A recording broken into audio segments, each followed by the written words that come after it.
Saudara Kompas Bisnis masih akan bahas soal perubahan auto reject yang mungkin ini hal yang baru ya, terutama untuk Anda investor yang baru masuk kemarin ketika corona atau istilahnya investor angkatan corona. Nah, bagaimana menyikapi perubahan aturan ini? Pagi ini kami akan berbincang bersama Praska Putrantyo, CEO Advisor.id. Mas Praska, halo selamat pagi. Ya, halo selamat pagi, Mas Kalis. Ini memang belum diterapkan ya, nanti kan baru Ya, diterapkan Juni dan juga nanti September. Tapi tentu ada ya, hal-hal yang harus dicermati oleh para investor, terutama mereka yang baru masuk ketika ARB-nya cuma 7% nih Mas. Nah, apa saja yang harus dicermati? ya. Jadi kalau kita memang hal ini kan tentu sejalan dengan kondisi pasar saham yang sudah kembali normal ya secara tren pergerakan, kondisi ekonomi juga sudah memasuki fase recovery dan juga memang saat ini kendalanya adalah lebih karena kebijakan suku bunga yang tinggi. Tapi secara overall memang secara mobilitas masyarakat sudah cukup normal semua. Nah, di tengah kondisi tersebut kebijakannya memang menurut saya sudah memadai juga ya, dan apa yang harus dicermati oleh investor yang memang waktu itu masuk pada saat aturan ARB khususnya. Kalau saya lihat di sini auto reject auto rejection untuk atas itu atau ARA biasa disingkat, ini tidak ada perubahan sama sekali, hanya saja memang cukup menjadi sorotan adalah ARB. Nah, bagi yang dulunya apa namanya menghadapi ARB-nya adalah -7%, nanti akan berubah bertahap. Tahap satu itu adalah masih asimetris, semua level harga acuan sebesar maksimum -15%. Nanti di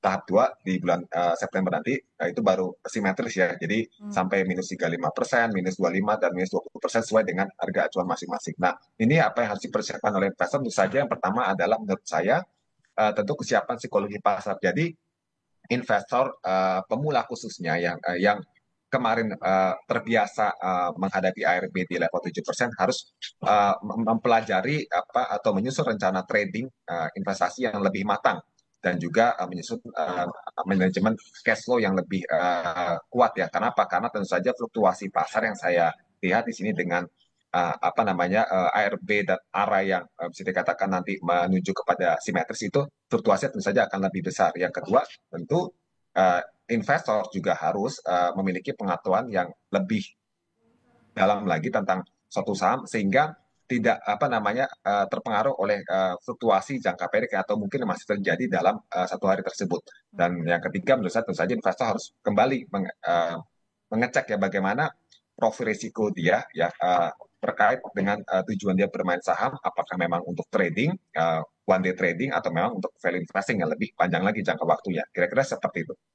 Nah, ini berarti kalau tadi kita harus tahu kita lebih senang atau lebih memilih trading atau investing, pasti ada dua strategi yang berbeda ya Mas. Mungkin kita bahas yang trading dulu. Kalau ketika kita trading lalu tiba-tiba saham kita kayaknya sudah mau ARB nih, itu bagaimana strateginya? Lebih baik kita lepas saja tapi cut loss-nya cukup banyak atau ditahan aja karena siapa tahu nanti bisa naiknya lebih tinggi lagi. Ya, tentu saja ini yang memang menjadi tantangan nih yang sangat unik menurut saya di tengah nanti ARB-nya dibuka menjadi lebih dalam ya, di mana lebih ke simetris. Jadi dengan menyikapi fluktuasi pada saat koreksi yang cukup dalam terjadi, investor yang memilih dengan strategi trading itu harus menetapkan batasan cut loss yang disiplin.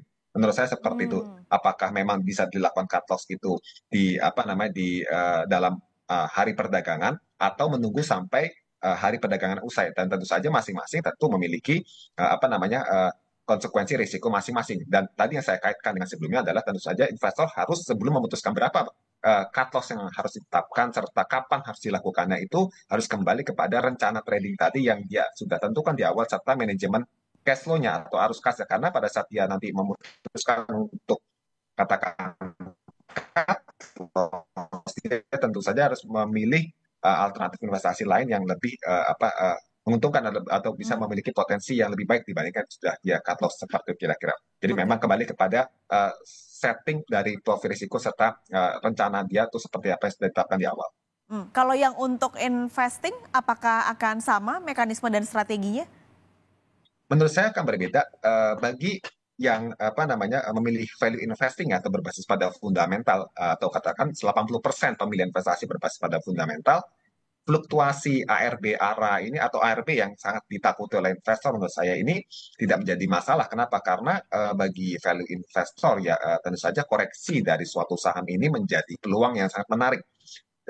Bisa mendapatkan harga yang lebih murah dan bisa mencermati sedalam apa koreksi harga pasar sehingga dia bisa menentukan apa namanya besaran kas atau cash flow yang akan diinjek untuk diinvestasikan di saham tersebut yang sudah dianggap sudah masuk entry points lah untuk bisa diinvestasikan. Kira-kira seperti itu. Karena orientasinya kalau kita bicara value investing itu lebih ke jangka panjang, misalnya 6 bulan, setahun, atau bahkan lebih dari setahun. Karena yang dipegang adalah proyeksi kinerja fundamental, pembagian dividen, atau mungkin capital gain dalam jangka panjang. Kira-kira seperti itu. Tapi ketika memang strategi sudah Yang dilakukan. kalau trading atau swing trading ya, Ah, ini tapi Mas Praska tentu harapannya investor tidak apa ya tidak terjebak begitu dengan saham-saham ARB apapun strategi yang mereka lakukan. Nah, gimana caranya supaya investor tidak terjebak saham-saham yang ARB gitu yang punya potensi untuk ARB? ya baik.